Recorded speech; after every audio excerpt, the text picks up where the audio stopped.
സഹോദരൻ എന്ന വാക്കിന്റെ അർത്ഥം സഹ ഉദരൻ എന്ന് പറഞ്ഞാൽ ഉദരം എന്ന് പറഞ്ഞാൽ വയറ്, ഒരേ വയറ്റിൽ ജനിച്ചവർന്നാണ്. ജ്യേഷ്ഠനും അനുജനും ആങ്ങളെയും പങ്ങളും ഒക്കെ.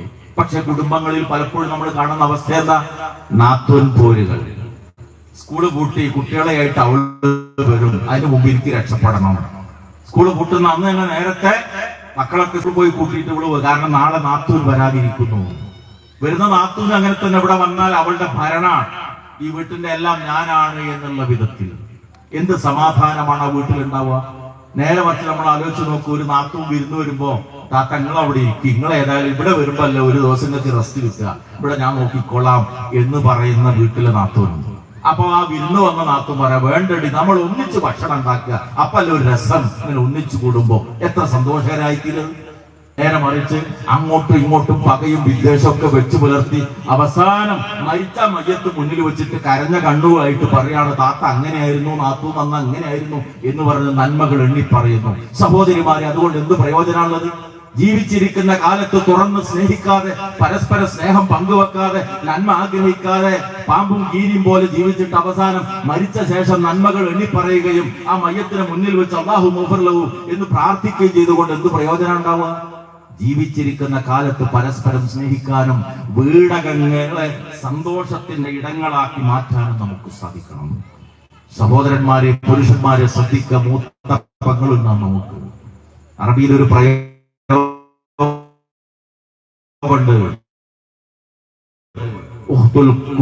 ഉമ്മ കഴിഞ്ഞാലുള്ള ഉമ്മയാണ് ആദരവ് നൽകണം. ഇസ്ലാമിലെ ബാധ്യതകൾ: ഒന്ന് ഉമ്മ, രണ്ട് ഉപ്പ, മൂന്നാമത്തേതാ സഹോദരിയാണ്. സഹോദരി നമ്മൾ നല്ല സുഭിക്ഷമായി ജീവിക്കുകയാണ്. ഇടയ്ക്കൊരു കാര്യം സൂചിപ്പിക്കേണ്ട, ഒരു ബക്കറ്റ് ഇങ്ങനെ വരുന്നുണ്ട്. നമുക്ക് വലിയ സാമ്പത്തിക ബാധ്യത, ഈ സ്റ്റേജ്, മൈക്ക്, സംവിധാനങ്ങൾ, ലൈറ്റ്, ഇതിനൊക്കെ ഉണ്ട്. എല്ലാവരും ഉദാരമായ കാര്യത്തിലേക്ക് സംഭാവന ചെയ്യും. അപ്പൊ പറഞ്ഞു വന്നത്, സഹോദരി, നമ്മൾ ജീവിതത്തിൽ സന്തോഷം പങ്കിട്ട് മുന്നോട്ട് നീങ്ങുമ്പോഴും അളിയന് ജോലിയില്ലാത്തത് കൊണ്ട് മക്കളെ പഠിപ്പിക്കാൻ പ്രയാസപ്പെടുന്ന, നേരത്തിന് ഭക്ഷണം കഴിക്കാൻ പ്രയാസപ്പെടുന്ന പെങ്ങളും അവരുടെ മക്കളും അപ്പുറത്തുണ്ടെങ്കിൽ, സഹോദരങ്ങളെ, ഇവിടെ നമ്മുടെ ബാധ്യതയാണ് അവരെ സഹായിക്കുക എന്നുള്ളത്. സഹോദരിമാരുടെ കാര്യം, അവരുടെ സന്തോഷകരമായ ജീവിതത്തിനുള്ള സാഹചര്യങ്ങൾ ഒരുക്കി കൊടുക്കൽ. അങ്ങനെ ഇണകൾ, ഭാര്യയും ഭർത്താവും സന്തോഷകരമായി മുന്നോട്ട് നീങ്ങുമ്പോ ആ വീടൊരു പൂവാടിയായി, പൂന്തോട്ടമായി മാറുന്നു. അവിടെയാണ് ആ ആനന്ദവല്ലരിയിൽ സുന്ദര കുസുമങ്ങൾ രൂപം കൊള്ളുന്നത്. ദാമ്പത്യ ജീവിതത്തിലെ ശാരീരിക ബന്ധം പുണ്യമാണ് എന്ന് അല്ലാഹുവിന്റെ റസൂൽ പഠിപ്പിച്ചത്. സഹാബത്ത് സംശയം ചോദിച്ചു, അതിനും കൂലിയോ? അപ്പൊ റസൂൽ മറുപടി പറഞ്ഞാൽ, തെറ്റായ കാര്യത്തിൽ നിങ്ങൾ അത് ഉപയോഗപ്പെടുത്തുമ്പോൾ ശിക്ഷയുണ്ട് എന്ന പോലെ അള്ളാഹു അനുവദിച്ച ദാമ്പത്യ ജീവിതത്തിലെ ശാരീരിക ബന്ധത്തിൽ ഏർപ്പെടുമ്പോൾ അതിന് നിങ്ങൾക്ക് പ്രതിഫലമുണ്ട് എന്നാണ് റസൂലുള്ളാഹി സ്വല്ലല്ലാഹു അലൈഹി വസല്ലം പഠിപ്പിച്ചിട്ടുള്ളത്. അവിടെ അള്ളാഹുവിന്റെ യുക്തിയാണ് മനുഷ്യൻ ആഗ്രഹിച്ചാലും ഇല്ലെങ്കിലും ലൈംഗികതയെ പ്രത്യുൽപാദനവുമായി അള്ളാഹു ബന്ധപ്പെടുത്തി എന്നുള്ളത്. തലമുറകൾ തുടർന്നു വരാൻ പ്രാർത്ഥനയോടെ ആകണം അത് എന്ന് പഠിപ്പിച്ചു. അതുപോലെ വൃത്തി വളരെ പ്രധാനമാണ് എന്ന് പഠിപ്പിച്ചു. അല്ലാഹുവിന്റെ റസൂൽ സല്ലല്ലാഹു അലൈഹി വസല്ലമയുടെ വാക്ക്, പുരുഷന്മാരെ, നിങ്ങൾ മണിയറയിലേക്ക് പോകുമ്പോൾ വൃത്തിയോടുകൂടി പോകണം. പൂർവ്വവേദക്കാരായ സ്ത്രീകൾ അഭിസാരികളായി മാറാൻ കാരണം അവരുടെ പുരുഷന്മാർ വൃത്തിഹീനമായ അവസ്ഥയിൽ മണിയറയിലേക്ക് പോയതാണ്. ദാമ്പത്യ ജീവിതത്തിൽ വൃത്തിക്ക് വളരെ പ്രാധാന്യമുണ്ട് എന്നാണ് മഹാനായ റസൂലുള്ളാഹി സ്വല്ലല്ലാഹു അലൈഹി വസല്ലമയുടെ വാക്ക്. അങ്ങനെ സന്തോഷകരമായി പങ്കുവച്ച് നാത്തോന് അമ്മായിമ്മ പോരില്ലാത്ത, പ്രയാസപ്പെടുത്തലുകൾ ഇല്ലാത്ത ഒരു വീടാക്കി നമ്മുടെ വീടിനെ മാറ്റാൻ ശ്രദ്ധിക്കുക. അമ്മായിമ്മ വീട്ടിലെ പലപ്പോഴും ഒരു ഭീകര ജീവിയായിട്ട് മാറുകയാണ്. ഒരു പെൺകുട്ടി കടന്നു വന്നു. ഇത് പല പെൺകുട്ടികളും വിവാഹം വേണ്ട എന്ന് പറയുന്നതിലെ പ്രധാന കാരണങ്ങളിൽ ഒന്നെന്താ? ഉമ്മാന്റെ കണ്ണീര് കണ്ടിട്ടാണ്. ഉമ്മാന്റെ കണ്ണീര് പലപ്പോഴും കണ്ടിട്ടുണ്ട്, വല്യുമ്മ ചീത്ത പറയുന്നത് കേട്ടിട്ടുണ്ട്. മാതാക്കളെ ശ്രദ്ധിക്കുക. ആ വിവാഹം ചെയ്തുകൊണ്ട് വരപ്പെട്ട പെൺകുട്ടിയെ പോലെ ഒരു ദിവസം വന്നതാണ് ഈ അമ്മായിമ്മയായ ഞാനും എന്നുള്ളത് നമ്മൾ ഓർക്കുക. പെൺകുട്ടികൾ ഒരു കാര്യം കൂടി മനസ്സിലാക്കുക, ഈ ഉമ്മയെ പോലെ തനിക്കൊരു വാർദ്ധക്യം വരാനുണ്ട്, ചവിട്ടി തേക്കാൻ പാടില്ല. എനിക്ക് ലഭിച്ച എന്റെ ഭർത്താവിന്റെ ഉമ്മയാണ്, അതുകൊണ്ട് ഞാൻ ആദരിക്കണം. നോക്കുക, ആലോചിച്ച് നോക്കുക, സ്നേഹം ഉണ്ടെങ്കിൽ എന്തൊരു സന്തോഷകരായിരിക്കും. പരസ്പരം ഉൾക്കൊള്ളാനുള്ള ഒരു മനസ്സുണ്ടെങ്കിൽ എന്തൊരു സന്തോഷകരായിരിക്കും. ചില വീടുകളിൽ കാണുന്ന വേറൊരു അവസ്ഥ എന്താണ്? 4 ആൺമക്കളുണ്ട്, 3 പേര് വേറെ പോയിട്ടുണ്ട്. ഇളയ മകന്റെ കൂടെ ഉമ്മ ഉള്ളത്. ആ ഉമ്മാനെ നോക്കുന്നത് ഏറ്റവും ചെറിയ മരുമകളാണ്. ആ മരുമകളെ ഉമ്മക്ക് കണ്ണെടുത്താൽ കണ്ടുകൂടാ. മൂത്ത മരുമകളുണ്ട് കുറച്ച് അപ്പുറത്തെ, പക്ഷേ ഉള്ളത് 2-3 മാസം കൂടുമ്പോൾ ഒന്ന് വരും. ഇതിന് ഉമ്മാനെ കണ്ട് നല്ലൊരു സോപ്പടിച്ച് വർത്താനൊക്കെ പറഞ്ഞ് ആ പേനൊക്കെ ഒന്ന് എടുത്തു കൊടുത്ത് അങ്ങനെ പോയാൽ അയലോക്കത്തുള്ള ആഴ്ചത്താത്ത വരുമ്പോ ഉമ്മ അറിയുമോ, എന്റെ മൂത്ത മരുമോള് വന്നോണ്ട് ഓള് വന്നാൽ ഇടക്കിടക്കൊക്കെ എനിക്ക് എന്റെ തലയിലെ പേനൊക്കെ എടുത്തരും, നല്ല കുറച്ച് വർത്താനൊക്കെ ഓള് വന്നു പോയൊരു സന്തോഷം. ഇവിടെ ഉണ്ട് ഒരുത്തി, ഓക്ക് മനുഷ്യനോട് മിണ്ടാൻ നേരല്ല. എന്താ കാരണം? ഈ ഉമ്മാന്റെതൊക്കെ അലക്കുന്നതും വൃത്തിയാക്കുന്നതും വീട് വൃത്തിയാക്കുന്നതും ഒക്കെ ഈ മരുമകളാ. അവൾക്കില്ലാത്ത കുഴപ്പമൊന്നും ഉണ്ടാവില്ല. ഉമ്മമാരെ ശ്രദ്ധിക്കുക. നിങ്ങൾക്ക് വേണ്ടി കഷ്ടപ്പെടുന്ന മരുമക്കളെ നിങ്ങൾ സ്നേഹിക്കുക. മരുമക്കളെ, നാളെ നിങ്ങളും ഇതേ അവസ്ഥയിലേക്ക് തിരിച്ചു പോകാനുള്ളവരാണ്. ആ വാർദ്ധക്യത്തെ നിങ്ങൾ പരിഗണിക്കുക. അപ്പോ അമ്മായിമ്മ മരുമകൾ പോരില്ലാത്ത, പരസ്പരം ഹൃദയം കൊണ്ട് സ്നേഹിക്കുന്ന, മരിച്ചുപോയ അമ്മായിമ്മയെ കുറിച്ച് ഓർത്ത് കരയുന്ന മരുമക്കളുള്ള വീടായി മാറി. അവിടെ ആ വാക്കിൽ തന്നെ നമ്മൾ ശ്രദ്ധിക്കണം. ഇത് വിവാഹത്തിലൂടെ 4 ഉപ്പമാരെയാ ലഭിച്ചത്. 2 എന്റെ ഉമ്മയുപ്പയും മറ്റേത് എന്റെ അമ്മോശനും അമ്മായിമ്മയും എന്നല്ല. ഭർത്താവിന്റെ ഉപ്പയായും ഭർത്താവിന്റെ ഉമ്മയായും കാണാൻ സാധിച്ചാൽ അമ്മായിമ്മ അമ്മോശാക്ക പ്രശ്നങ്ങളില്ലാതായി മാറും. സ്നേഹിക്കുന്ന മനസ്സുണ്ടാവുക എന്നതാണ്. കുടുംബത്തിലെ 2ാമത്തെ ഘടകം മാതാപിതാക്കളാണ്. അത് വളരെ പ്രധാനമാണ്, വളരെ പ്രധാനമാണ്. അള്ളാഹുവിനോടുള്ള ആരാധന എന്ന, റബ്ബിന് മാത്രമുള്ള ആരാധന എന്ന ഇസ്ലാമിന്റെ ഏറ്റവും അടിസ്ഥാനപരമായ കാര്യം പഠിപ്പിച്ചിട്ട് സൂറത്ത് ഇസ്രായിലൂടെ അള്ളാഹു വിശദീകരിക്കുന്നു. വഖദാ റബ്ബുക അല്ലാ തഅ്ബുദു ഇല്ലാ ഇയ്യാഹു വബിൽ വാലിദൈനി ഇഹ്സാന. അള്ളാഹുവിനെ മാത്രമേ ആരാധിക്കാവൂ എന്ന് റബ്ബ് കൽപ്പിച്ചിരിക്കുന്നു. അതിന്റെ കൂടെ പറഞ്ഞു മാതാപിതാക്കൾക്ക് നന്മ ചെയ്യണം, മാതാപിതാക്കൾക്ക് നന്മ ചെയ്യണം. ഇമ്മാ യബ്ലുഗന്ന ഇൻദകൽ കിബറ അഹദുഹുമാ ഔ കിലാഹുമാ ഫലാ തഖുൽ ലഹുമാ ഉഫ് വലാ തൻഹർഹുമാ വഖുൽ ലഹുമാ ഖൗലൻ കരീമാ. ആ മാതാപിതാക്കളിൽ ഒരാളോ 2 പേരുമോ വാർദ്ധക്യത്തിൽ നിന്റെ അടുക്കലാകുമ്പോ ആക്ഷേപത്തിന്റെ ഏറ്റവും ചെറിയ രൂപമായ ഛേ എന്നൊരു വാക്ക് പോലും നീ അവരോട് പറയരുത്. മാന്യമായ വാക്കായിരിക്കണം സംസാരിക്കേണ്ടത്. മാത്രമല്ല വിനയത്തിന്റെ ചെറിയ കാരുണ്യപൂർവ്വം അവർക്ക് വേണ്ടി താഴ്ത്തിക്കൊടുക്കണം. എത്ര അങ്ങോട്ട് നന്മ ചെയ്താലും അവർ നമുക്ക് വേണ്ടി അനുഭവിച്ച ആ പ്രയാസത്തിന് തുല്യമാകില്ല. അതുകൊണ്ട് എല്ലാ നന്മയും ചെയ്തു കൊടുത്ത ശേഷം പ്രാർത്ഥിക്കണം. എന്റെ റബ്ബേ, അവർ 2 പേരും ഞാൻ ചെറുതായിരുന്നപ്പോ എന്നെ എങ്ങനെ സംരക്ഷിച്ചുവോ അതുപോലെ നീ അവരോട് കരുണ ചെയ്യണമേ. നമുക്കൊക്കെ ഒരു ഉമ്മയുണ്ടല്ലോ. സഹനത്തിന്റെ പര്യായമാണ് ഉമ്മ, ക്ഷമയുടെ പര്യായമാണ് ഉമ്മ. നമ്മളിൽ പലരുടെയും ഉമ്മമാർ ഇന്ന് മണ്ണിനടിയിലാണ്. റഹ്മാനായ റബ്ബ് മരണപ്പെട്ടു പോയ മുഴുവൻ ഉമ്മമാർക്കും മഗ്ഫിറത്ത് നൽകി അനുഗ്രഹിക്കുമാണ്. സഹോദരങ്ങളെ, ഒരു നിമിഷം നമ്മളൊന്ന് ആലോചിച്ച് നോക്കുക. നമ്മുടെ കൊച്ചു പ്രായം, തൊട്ടിൽ കിടന്ന സമയം, നമ്മെ ഉറങ്ങാൻ കിടത്തിയിട്ട് കുളിക്കാൻ വേണ്ടി പോയ ഉമ്മ, കുളി കഴിഞ്ഞ് നല്ല വസ്ത്രം ധരിച്ച് തോർത്തുമുണ്ട് തലയിൽ മുടിക്കു ചുറ്റിലും ചുറ്റിക്കെട്ടിയിരിക്കുന്ന സമയത്ത് തൊട്ടിൽ നമ്മൾ ഉണർന്നെണീറ്റത്. ആ സമയത്ത് വാരിയെടുത്ത് മടിയിൽ വെച്ച് നമുക്ക് ജീവിതത്തിൽ ഏറ്റവും വിലപിടിച്ച മുലപ്പാല് തന്നുകൊണ്ടിരിക്കുന്ന സമയത്ത് പെട്ടെന്ന് ഉമ്മ എന്റെ മടിയിൽ കാഷ്ടിച്ചത്. അപ്പൊ ഉമ്മ പറഞ്ഞൊരു വാക്കുണ്ട്, കള്ളി പറ്റിച്ചില്ലേ, എന്റെ മടിയിൽ സമ്മാനം തന്നല്ലേ. എന്നിട്ട് കവിളിലൊരു ഉമ്മ, നെറ്റിയിലൊരു ഉമ്മ. സ്വന്തം മടിത്തട്ടിൽ കാഷ്ടിച്ച മനുഷ്യന്റെ കവിളിൽ ഉമ്മ വെക്കാൻ ലോകത്തൊരൊറ്റ വ്യക്തിക്ക് മാത്രമേ സാധിക്കുള്ളൂ. അതിന്റെ പേരാണ് ഉമ്മ. ത്യാഗത്തിന്റെ, സഹനത്തിന്റെ, ക്ഷമയുടെ പ്രതീകം. വയസ്സേറെ ചെന്നാലും ഗൾഫിൽ നിന്ന് വന്ന മോനോട് ആ മോനെ കുറിച്ച് അവന്റെ സുഹൃത്തുക്കൾ നാട്ടിൽ വന്നാൽ എന്റെ മോന്റെ സ്ഥിതി എന്താ, കാണാറുണ്ടോ എന്ന് ചോദിക്കുന്നു. എത്ര മക്കൾ എത്ര വയസ്സ് ചെന്നാലും പ്രായമായാലും എന്റെ മോൻ എന്ന് വിളിക്കുന്ന ഉമ്മ. ഒരു പനി ബാധിച്ചാൽ സമീപത്ത് വന്ന് നെറ്റിയിൽ തലോടുന്ന ഉമ്മ. കഞ്ഞി ഉണ്ടാക്കുന്നതിനെ കുറിച്ച് ഭാര്യ ചിന്തിക്കുന്നതിന് പുറമെ ഒരു പനിയാണ്, കഞ്ഞി ഉണ്ടാക്കണ്ടേ എന്ന് ചോദിക്കുന്ന ഉമ്മ. ആ ഉമ്മ നമുക്കൊരു സമ്മാനം തന്നിട്ടുണ്ട്. ഉമ്മാനെ മറക്കാതിരിക്കാൻ 9 മാസവും 10 ദിവസവും ആ ഉമ്മയുടെ വയറ്റിൽ, ഗർഭാശയത്തിൽ കിടന്ന നമുക്ക് അന്ന് വളർച്ചക്ക് വേണ്ടുന്നതെല്ലാം അള്ള തന്നത് ഉമ്മയുടെ ശരീരവുമായി നമ്മൾ ഒരു കണക്ഷൻ വയറ് കൊണ്ട് ബന്ധിച്ചിട്ടാണ്. ജനിച്ച സമയത്ത് ആ വയറ് മുറിച്ചു കളഞ്ഞു. പൊക്കിൾ കൊടി ഒരടയാളം അവിടെ ബാക്കി തന്നു. ഇത് നമുക്കറിയാം. മനുഷ്യന്റെ എല്ലാ വൈകൃതങ്ങളെയും വൈകല്യങ്ങളെയും ചികിത്സിച്ച് മാറ്റാൻ സംവിധാനമുണ്ട്. പ്ലാസ്റ്റിക് സർജറിയുടെ കാലത്ത് നമ്മൾ ജീവിക്കുന്നത്. ഒരു പ്ലാസ്റ്റിക് സർജറി കൊണ്ടും മായ്ച്ചു കളയാൻ സാധിക്കാത്ത ഒരടയാളം വയറിന്റെ അടിഭാഗത്തമ്മ നമുക്ക് തന്നു, ഉമ്മയോർക്കാൻ. ഇന്ന് ഉമ്മാനോട് ഒച്ചയിടുമ്പോ മാർബിൾ പതിച്ച വീടിന്റെ വരാന്തയിൽ ഇരുന്ന് നീട്ടി തുപ്പിയപ്പോ ആ കഫം ഇത്തിരി അല്പം ആ കൊലായിൽ പതിച്ചപ്പോ എന്താ ഉമ്മ ഈ കാട്ടിയത് എന്ന് ഉച്ചത്തിൽ പറയുമ്പോ ആ ഉമ്മനെ ശകാരിക്കുമ്പോ, കുറെ മാസമായില്ല ഇവിടെ താമസിക്കുന്ന 3 മക്കൾ വേറെ നിങ്ങൾക്കില്ലേ എന്ന് ആ മനസ്സിൽ മുറിപ്പെടുത്തിക്കൊണ്ട് പറയുമ്പോ വയറിന്റെ അടിഭാഗത്ത് അടയാളം നമ്മളോട് വിളിച്ചു പറയുന്നുണ്ട്, പാടില്ല മോനെ, പാടില്ല മോളെ. അത്രയേറെ ത്യാഗം നമുക്ക് വേണ്ടി സഹിച്ച വ്യക്തിത്വമാണ് നമ്മുടെ ഉമ്മ.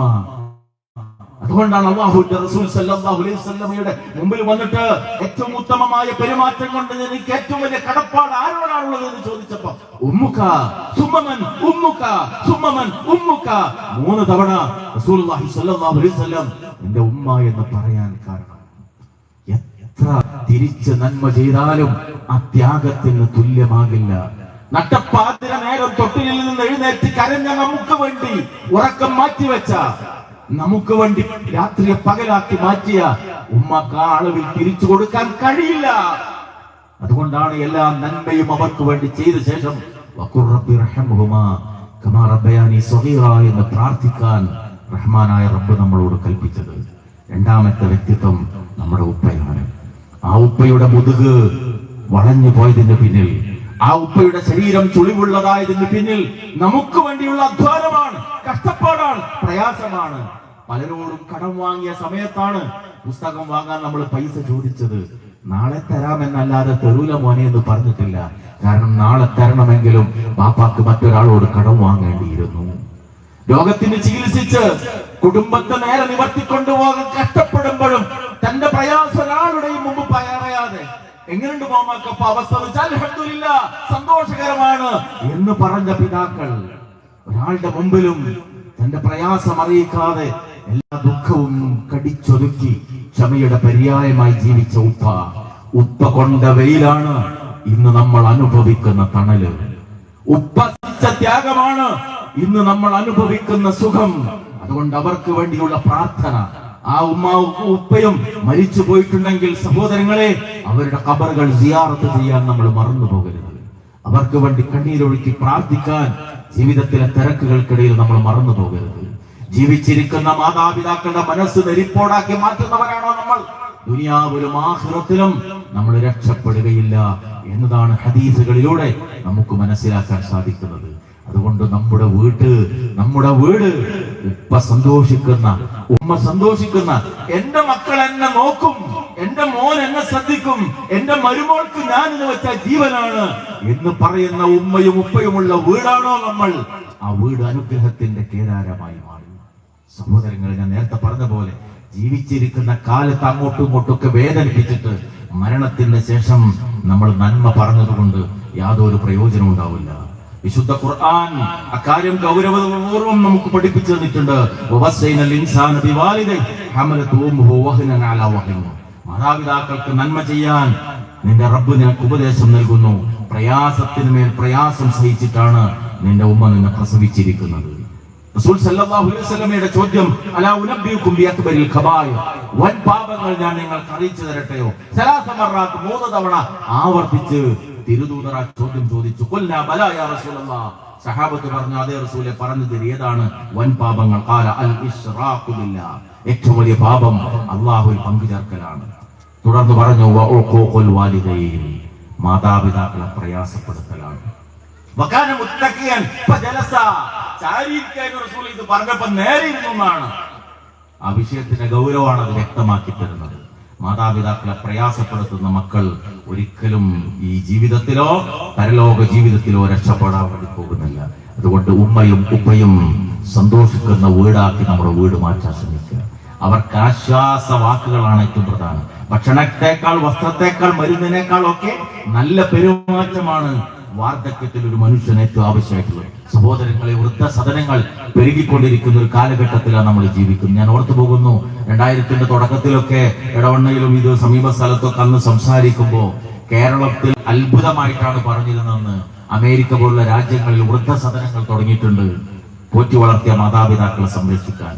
2010-ലെ കാലഘട്ടമാകുമ്പോഴേക്കും കേരളത്തിലും അത് എത്തി. ഇന്ന് 200-ലേറെ സർക്കാരിന്റെ അംഗീകാരമുള്ള വൃദ്ധസദനങ്ങൾ കേരളത്തിൽ പ്രവർത്തിച്ചു കൊണ്ടേയിരിക്കുന്നുണ്ട്. നൗദുബില്ലാ. അവിടെയൊക്കെ ആരാ താമസിക്കുന്നത്? മക്കളെ വളർത്തിക്കൊണ്ടുവരാൻ വേണ്ടി ചോര നീരാക്കി അധ്വാനിച്ച മനുഷ്യർ കണ്ണീരൊഴുക്കിക്കൊണ്ട് ആ വൃദ്ധസദനങ്ങളിൽ എന്റെ മക്കളൊന്ന് വന്ന് കണ്ടാൽ മതിയായിരുന്നു, നോക്കിയിട്ടില്ലെങ്കിലും എന്ന ദുഃഖഭാരത്തോടുകൂടി കഴിയുന്നവർ റഹ്മാനായ റബ്ബ് നമ്മെ എല്ലാവരെയും കാത്തിരക്ഷിക്കുമാറാകട്ടെ. കുടുംബത്തിലെ പ്രധാനപ്പെട്ട മൂന്നാമത്തെ ഘടകം മക്കളാണ്. അള്ളാഹു നമുക്ക് തന്ന സമ്മാനമാണ് നമ്മുടെ മക്കൾ. റബ്ബിന് മാത്രം കഴിയുന്നത്. ദാമ്പത്യ ജീവിതത്തിൽ പ്രവേശിച്ച് വർഷങ്ങൾ കഴിഞ്ഞ് ഒരു കുഞ്ഞിക്കാല് കാണാനുള്ള അവസരം ലഭിക്കാതെ ലക്ഷങ്ങളിൽ ചികിത്സ നടത്തിയ ദമ്പതികളോട് ഡോക്ടർമാർ പറയും, രണ്ടാൾക്കും ഒരു കുഴപ്പമില്ല, ഒറ്റ പരിഹാരമുള്ളൂ, പ്രാർത്ഥിക്കുക, ദൈവത്തിന് മാത്രമേ സാധിക്കുള്ളൂ. അതെ, അല്ലാഹു പഠിപ്പിച്ച വിശുദ്ധ ഖുർആനിലൂടെ ലില്ലാഹി മുൽക്കു സ്സമാവാതി വൽ അർദ് യഹബു ലിമൻ യശാഉ ഇനാസൻ വയഹബു ലിമൻ യശാഉ ദുഖൂർ ഔ യുസബ്ബിതുഹും ദുക്റാനൻ വഇനാസ വയജഅലു മൻ യശാഉ അഖീമാ. ആകാശഭൂമികളുടെ അധികാരം റബ്ബിനാണ്. അവനുദ്ദേശിക്കുന്നവർക്ക് അവൻ പെൺമക്കളെ നൽകും, അവനുദ്ദേശിക്കുന്നവർക്ക് അവൻ ആൺമക്കളെ നൽകും. ചിലർക്ക് അവൻ ആൺമക്കളെയും പെൺമക്കളെയും നൽകും, ചിലരെ അവൻ മക്കളില്ലാത്ത വന്ധ്യരാക്കി മാറ്റുകയും ചെയ്യും. ഇതൊക്കെ റബ്ബിന് മാത്രം കഴിയുന്ന കാര്യമാണ്. അല്ലാഹ് തന്നതാണ്, റബ്ബിന്റെ സമ്മാനമാണ് നമ്മുടെ സന്താനങ്ങൾ. അതുകൊണ്ട് യാ അയ്യുഹല്ലദീന ആമനൂ ഖൂ അൻഫുസകും വഅഹ്ലീകും നാറാ, വിശ്വാസികളെ, നിങ്ങൾ നിങ്ങളെയും നിങ്ങളുടെ കുടുംബത്തെയും നരകത്തിൽ നിന്ന് കാത്തുകൊള്ളണം. ഞാൻ രക്ഷപ്പെട്ടാൽ മതി എന്ന ചിന്തയല്ല, എന്റെ മക്കളും നാളെ നരകത്തിൽ ഉണ്ടാകാൻ പാടില്ല. അതിനെന്ത് വേണം? മക്കളെ ദീനനുസരിച്ചുകൊണ്ട് വളർത്തിക്കൊണ്ടുവരണം. വിശുദ്ധ ഖുർആൻ ഒരു പിതാവിന്റെ രംഗം നമ്മുടെ മുമ്പിൽ പഠിപ്പിക്കുന്നുണ്ട്. സൂറത്തുൽ ലുഖ്മാനിൽ അവിടെ 14-ാമത്തെ ആയത്ത് മുതൽ 19-ാമത്തെ ആയത്ത് വരെ യാ ബുനയ്യ എന്ന് വിളിച്ചുകൊണ്ട് ഉപദേശം നൽകുന്ന ഒരു ഉപ്പയെ നമുക്ക് കാണാം. യാ ബുനയ്യ ലാ തുശ്രിക് ബില്ലാഹ്, മോനെ, അല്ലാഹുവിൽ യാതൊന്നിനെയും പങ്കു ചേർക്കരുത്. ശിർക്കിന്റെ ഗൗരവം അങ്ങനെ ബോധ്യപ്പെടുത്തുന്നു. യാ ബുനയ്യ ഇന്നഹാ ഇൻ തകു മിസ്കാല ഹബ്ബത്തിൻ മിൻ ഖർദലിൻ ഫതകുൻ ഫീ സഖറത്തിൻ ഔ ഫിസ് സമാവാതി ഔ ഫിൽ അർദ് യഅതി ബിഹല്ലാഹ്. പാറക്കുള്ളിൽ എവിടെയെങ്കിലുമുള്ള ഈ പ്രപഞ്ചത്തിന്റെ ഏത് കോണിലുള്ള ഒരു വസ്തുവാകട്ടെ, അല്ലാഹു അത് കൊണ്ടുവരും കേട്ടോ. അല്ലാഹു അറിയാതെ ഒന്നും നടക്കൂല. പാപ്പാന്റെ കീശയിൽ നിന്ന് മോന് പൈസ എടുത്തു കൊണ്ടുപോയി കടയിൽ പോയി മിഠായി വാങ്ങിയാൽ ആരും കണ്ടില്ലെങ്കിലും കാണുന്ന ഒരു റബ്ബുണ്ട്. വാതിൽ അടച്ചിട്ടിരുന്ന് കയ്യിലുള്ള മൊബൈൽ യൂട്യൂബിൽ പോയിട്ട് മോശപ്പെട്ട കാഴ്ചകൾ കണ്ടാൽ ആരും കാണുന്നില്ലെങ്കിലും എല്ലാ വാതിലും അടച്ചാലും അടക്കാൻ കഴിയാത്തൊരു വാതിലുണ്ട് മോനെ, ആകാശ ലോകത്തിന്റെ വാതില്. റബ്ബത് കണ്ടുകൊണ്ടേയിരിക്കുന്നുണ്ട്. ഈ ചിന്തയല്ലാതെ മക്കളെ നന്നാക്കാൻ വേറെ മാർഗം എന്താണുള്ളത്? അതുകൊണ്ട് ദീൻ അവർക്ക് നൽകുക, മദ്രസയിൽ അവരെ അയക്കുക, QHLS ക്ലാസ്സിൽ അവരെ പങ്കെടുപ്പിക്കുക, വീട്ടിൽ ഭക്ഷണം കഴിഞ്ഞുള്ള ഈ യുദ്ധത്തിൽ ചർച്ചകളിൽ നല്ല കാര്യങ്ങൾ പഠിപ്പിച്ചു കൊടുക്കുക. മഹാനായ റസൂലുള്ളാഹി സ്വല്ലല്ലാഹു അലൈഹി വസല്ലം കൊച്ചുകുട്ടി സമീപത്തിരുന്ന് ഭക്ഷണം കഴിക്കുമാണ് യാ ഗുലാം സമില്ല വകുൽ ബിയമീനിക് വകുൽ മിമ്മാ യലിക്, മോനെ വിശ്വസിക്കുന്നത് നിന്റെ അടുത്ത് നിന്ന് തിന്ന്, വലത് കൈ കൊണ്ട്. ഈ ഉപദേശം ഇന്ന് മക്കൾക്ക് കൊടുക്കാൻ നമ്മൾ ശ്രദ്ധിക്കാറുണ്ടോ? ഇല്ല എന്നതിന്റെ ദുരന്തം ഇന്ന് ഏറ്റവും കൂടുതൽ അനുഭവിക്കുന്ന ആരാണ്? അധ്യാപക സമൂഹമാണ്. ഞാൻ ഈ നാട്ടിനടുത്ത് തന്നെ ജോലി ചെയ്യുന്നവരോട് നിങ്ങളത് തുറന്നു പറയേണ്ട ആവശ്യമുണ്ട് എന്ന ബോധ്യത്തിന്റെ അടിസ്ഥാനത്തിൽ ഞാൻ പറയുന്നു. കുറച്ചൊക്കെ പ്രായമുള്ള അധ്യാപകർ ഇപ്പൊ പറയാനുള്ളൊരു കാര്യം, എങ്ങനെയെങ്കിലും ഒന്ന് റിട്ടയർ ചെയ്ത് കിട്ടിയാൽ മതിയാകുന്നതാണ്. കാരണം എന്താണ്? കുട്ടികളെ കൈകാര്യം ചെയ്യാൻ അത്ര പ്രയാസമാണ്. റിട്ടയർ ചെയ്യുന്ന 5ാം ക്ലാസ് പഠിപ്പിക്കുന്ന ഒരു ടീച്ചർ പറയുകയാണ്, ഞാൻ 32 കൊല്ലത്തിൽ പഠിപ്പിച്ചിട്ട് 32ാമത്തെ കൊല്ലം കേൾക്കേണ്ടി വന്നു മാഷെ 5ാം ക്ലാസ്സിലെ കുട്ടിന്റെ വായിന്ന്, എന്ത് നിങ്ങളെ പണിയെടുത്താൽ മതി, നിങ്ങൾ ഇന്നെന്തിനാ നന്നാക്കാൻ നോക്കുന്നത്? എന്തുകൊണ്ടാ സഹോദരങ്ങളെ നമ്മുടെ മക്കൾ ഇങ്ങനെ പ്രതികരിക്കുന്നവരായി മാറിയത്? മഹാനായ ലുഖ്മാൻ അലൈഹിസ്സലാം മകന് നൽകുന്ന ഉപദേശങ്ങൾ ഓരോന്നും നമ്മൾ പരിശോധിച്ചു നോക്കൂ. ഒരു മനുഷ്യന്റെ ജീവിതത്തിൽ ഭാവി കാലഘട്ടത്തിൽ ഉണ്ടാകേണ്ടുന്ന നന്മകൾ, സ്വഭാവങ്ങൾ, ഉത്തമ മൂല്യങ്ങൾ ഓരോന്നും അവിടെ പഠിപ്പിച്ചു കൊടുക്കുകയാണ്. നീ അഹങ്കരിച്ച് ഭൂമിയിൽ നടക്കരുത്. ഒരിക്കലും റബ്ബിന് അഹങ്കാരികളും ദുരഭിമാനികളായ ആളുകളെ അല്ലാഹുവിന് ഇഷ്ടമില്ല. തുടങ്ങിയിട്ടുള്ള സ്വഭാവ സംസ്കരണ മൂല്യങ്ങൾ മകനെ മുന്നിലിരുത്തി പഠിപ്പിച്ചു കൊടുക്കുക.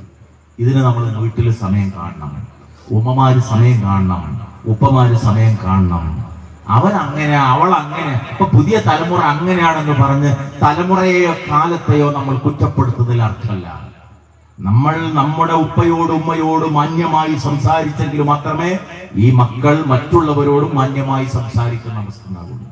ഞാൻ ബസ്സിൽ സ്ഥിരമായി യാത്ര ചെയ്യുന്ന ഒരാളാണ്. പലപ്പോഴും കാണുന്ന ഒരു രംഗമുണ്ട്, പ്രത്യേകിച്ച് KSRTC ബസ്സിൽ. അവിടെ 2 സീറ്റ് ഉണ്ട്. ആർക്ക്? സീനിയർ സിറ്റിസൺസ്, 16-18 വയസ്സുള്ള കുട്ടികൾ ആ സീറ്റിൽ ഇങ്ങനെ മൊബൈൽ തോണ്ടിയിട്ട് തല താഴ്ത്തിയിരിക്കും. 70, 75, 80 വയസ്സുള്ള വല്യുപ്പ കീസ് നിറയെ സാധനമായിട്ട് കയറിയിട്ടുണ്ടാവും, സീറ്റിന്റെ ചാരി അവിടെ ഇരിക്കും.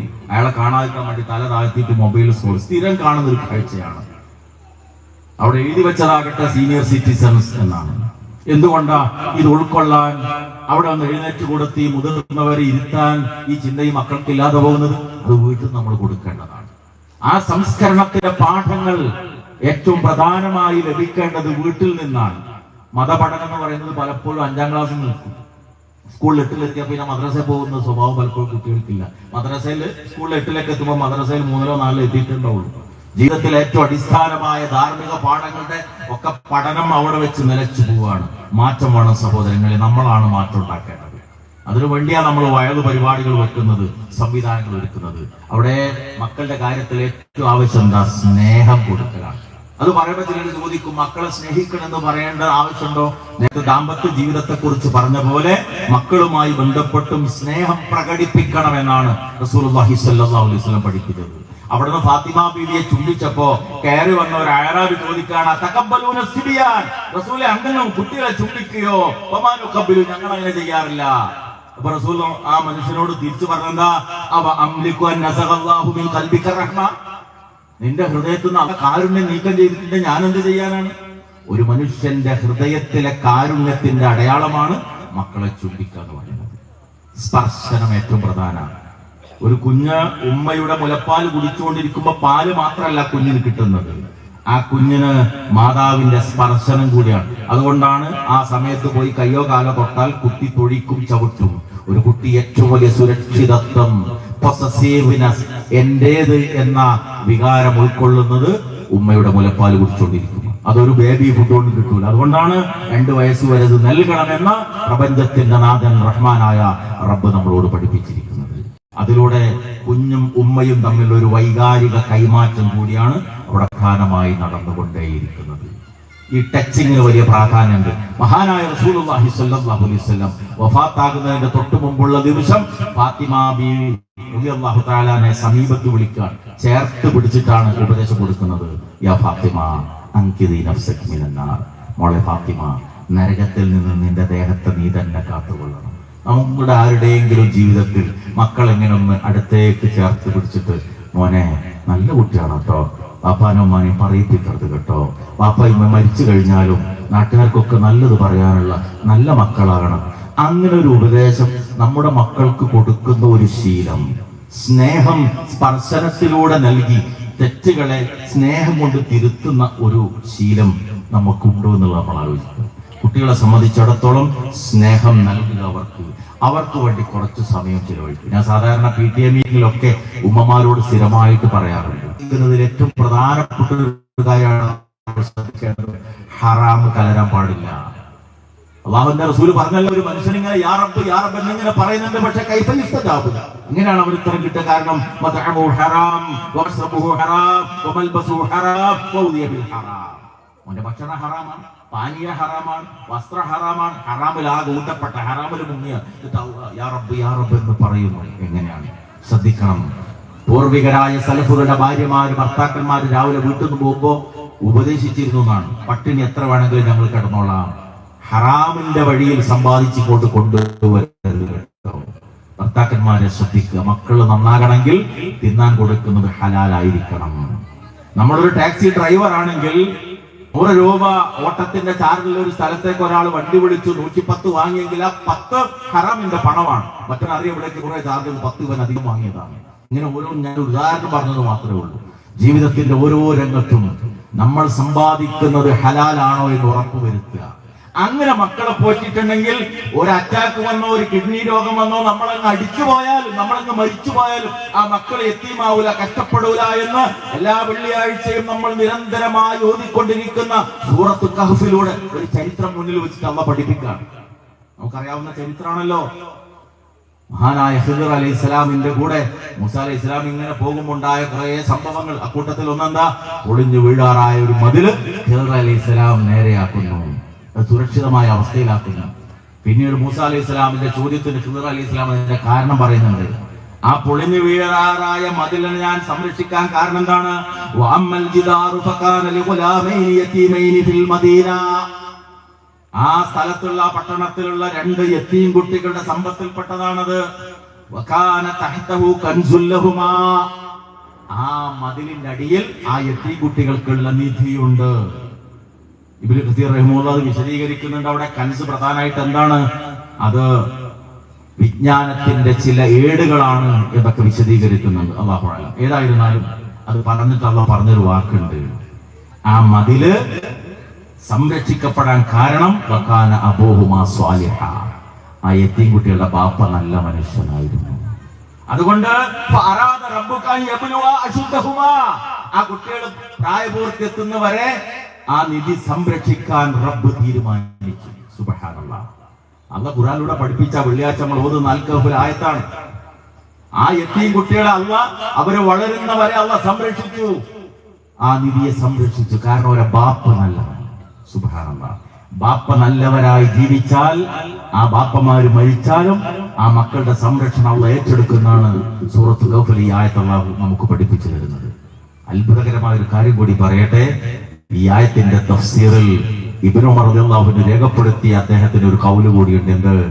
ആ ബാപ്പ എന്ന് പറയുന്നത് 70 തലമുറകൾക്ക് മുമ്പുള്ള പിതാവായിരുന്നു എന്നൊരു അഭിപ്രായം കൂടി. സുബ്ഹാനല്ലാഹ്. എന്ന് പറഞ്ഞാൽ 70 തലമുറകൾക്ക് മുമ്പുള്ള ഒരു ബാപ്പ ചെയ്ത നന്മകൾ 70ാമത്തെ തലമുറയിൽ പോലും നിലനിൽക്കുമെന്ന്. നമ്മൾ ഇന്ന് നല്ലവരായി ജീവിച്ചാൽ നമ്മുടെ തലമുറകളിലൂടെ ആ നന്മ നിലനിൽക്കുമെന്നാണ് വിശുദ്ധ ഖുർആനിലൂടെ അല്ലാഹു നമുക്ക് പഠിപ്പിച്ചു തന്നിരിക്കുന്നത്. അതുകൊണ്ട് മക്കൾക്ക് തിന്നാൻ കൊടുക്കുന്നത് ഹലാൽ മാത്രമാണ് എന്ന് ഉറപ്പുവരുത്തുക, അവരെ നല്ല ശീലങ്ങളിലൂടെ വളർത്തിക്കൊണ്ടുവരിക. ഇതുപോലെ തന്നെ ഈ മേഖലയിൽ നമ്മൾ ശ്രദ്ധിക്കേണ്ടുന്ന ഒരു കാര്യമാണ് നമ്മുടെ കുടുംബവുമായി, നമ്മുടെ വീടുമായി ബന്ധപ്പെട്ടുകൊണ്ട് ആതിഥ്യം എന്ന് പറയുന്നത്.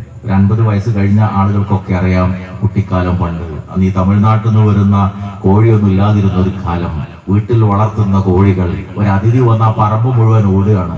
ഒരു കോഴി കൊണ്ട് ചിലപ്പോൾ 10-15 ആളെ സൽക്കരിച്ചിട്ടുണ്ടാകും. ആ കറി ചിലപ്പോൾ 2-3 നേരം കൂട്ടിയിട്ടുണ്ടാകും. അതൊരാനന്ദമായിരുന്നു. സ്കൂള് കൂട്ടിയാൽ ഒന്നിച്ച് അമ്മായും മക്കളും വന്ന് താമസിക്കുക, ഉമ്മാന്റെ വീട്ടിൽ അങ്ങോട്ട് പോയി താമസിക്കുക, അവിടുത്തെ കുട്ടികളുടെ കൂടെ കളിച്ച് നടക്കുക, കുടുംബ ബന്ധങ്ങൾ അവിടെ ദൃഢമായി തീരുക. ഇന്ന് പോകാൻ ആളുകൾക്ക് താല്പര്യമില്ല, വീട്ടിലേക്ക് വേറെ ആരെങ്കിലും വരുന്നത് വീട്ടുകാർക്കും താല്പര്യമില്ല. അതുകൊണ്ട് എപ്പോഴെങ്കിലും ഒക്കെ കൊല്ലത്തിൽ ഒരിക്കൽ പെരുന്നാളിന്റെ ദിവസമൊക്കെ ഒരു ഫോൺ എടുത്ത്, ഹലോ അമ്മയെ അവിടെ സുഖമല്ലേ? ഇവിടെ സുഖമാണ്. അങ്ങോട്ടും ഇങ്ങോട്ടുള്ള ഒരു ക്ഷേമാന്വേഷണങ്ങൾ അത് കഴിഞ്ഞു. ജ്യേഷ്ഠന്റെയും അനുജന്റെയും മക്കൾ വരെ പരസ്പരം പരിചയമില്ലാത്ത ഒരവസ്ഥ വന്നു.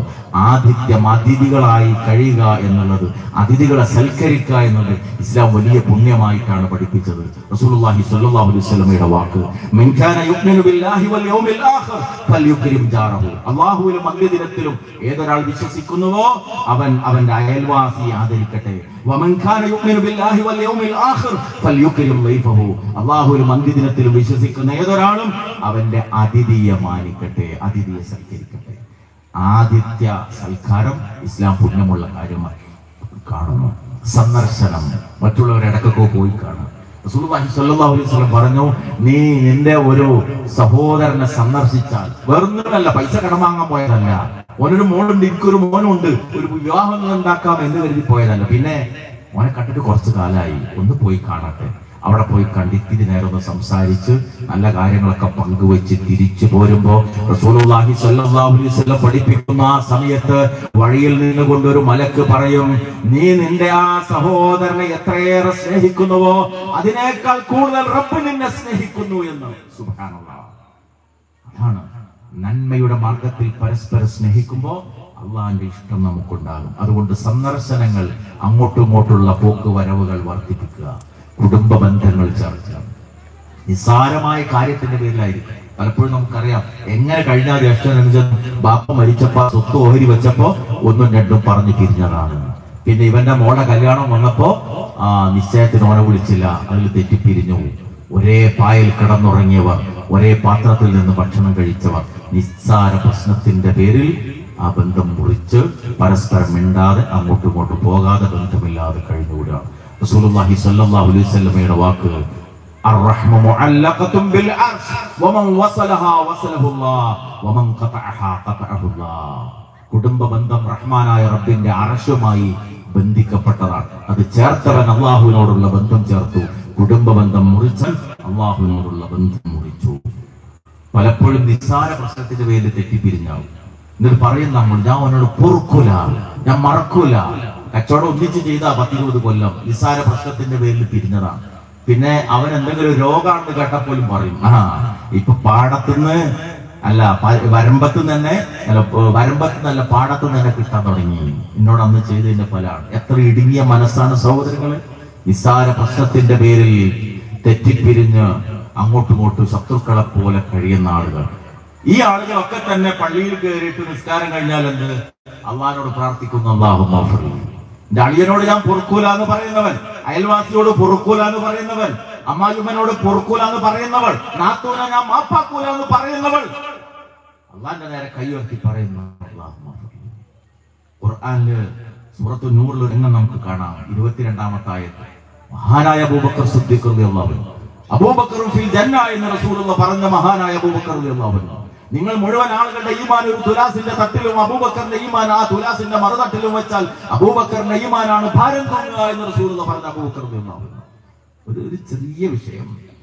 മകൾ ആയിഷ റളിയല്ലാഹു തആല അൻഹാക്കെതിരെ അപവാദം പ്രചരിക്കപ്പെട്ടപ്പോൾ ആ അപവാദം പ്രചരിപ്പിച്ചവരുടെ കൂട്ടത്തിൽ തന്റെ ബന്ധുവും തന്നിൽ നിന്ന് സഹായം സ്വീകരിക്കുന്നവനുമായ മിസ്തഹ് എന്ന ആൾ ഉൾപ്പെട്ടപ്പോ ഇനിമേൽ മിസ്തഹിനുള്ള സഹായം ഞാൻ നിർത്തി എന്ന് പറഞ്ഞതാണ്. ഒരു ഉപ്പയുടെ വികാരമാണ്. അപ്പോഴാണ് ആയത്തിറങ്ങുന്നത്, വലാ യഅ്തലു ലിൽ ഫദ്ലി മിൻകും വസ്സഅ അൻ യുതൂ ലിൽ ഖുർബാ വൽ മസാകിന വൽ മുഹാജിരീന ഫീ സബീലില്ലാഹ്.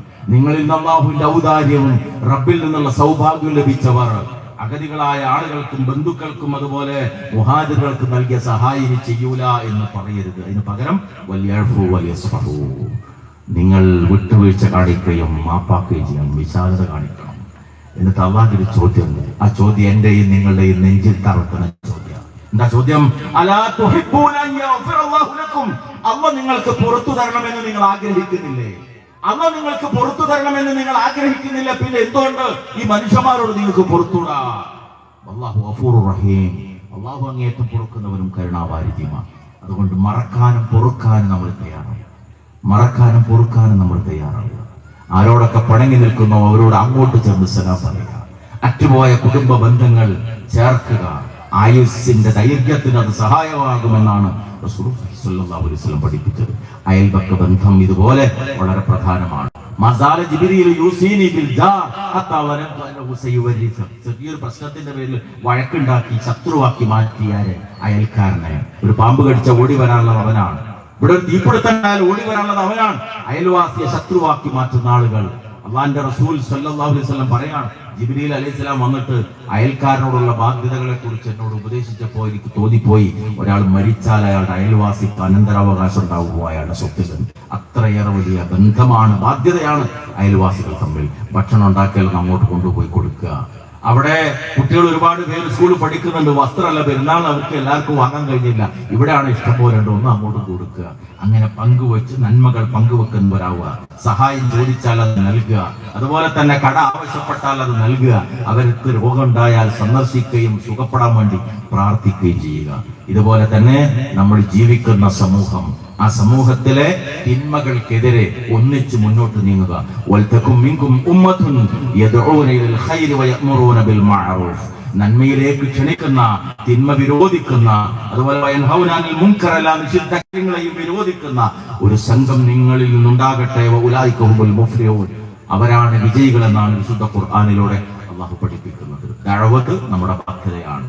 മദ്യപാനം വർദ്ധിക്കുന്നു, വ്യഭിചാരം വർദ്ധിക്കുന്നു, ലഹരി വർദ്ധിക്കുന്നു, പലിശ വർദ്ധിക്കുന്നു. തിന്മകൾ വർദ്ധിക്കുമ്പോ അള്ളാഹുവിന്റെ ശിക്ഷ വരും. ആ ശിക്ഷ വരുമ്പോ നമ്മൾ ഒന്നിച്ചു മുങ്ങും, ഈ കപ്പൽ ഒന്നിച്ചു മുങ്ങും. അതിൽ നിന്ന് രക്ഷപ്പെടണമെങ്കിൽ ദീൻ നമ്മൾ പഠിക്കുകയും അത് പകർത്തുകയും ആ ദീൻ മറ്റുള്ളവരിലേക്ക് പകർന്നു കൊടുക്കുകയും ചെയ്യണം. അതിന്റെ ഭാഗമാണ് നമ്മുടെ ഈ പ്രഭാഷണ പരിപാടിയും ഈ സംവിധാനങ്ങളുമെല്ലാം. എല്ലാ ദിവസവും നിങ്ങൾ ഇതിൽ പങ്കാളികളാവും.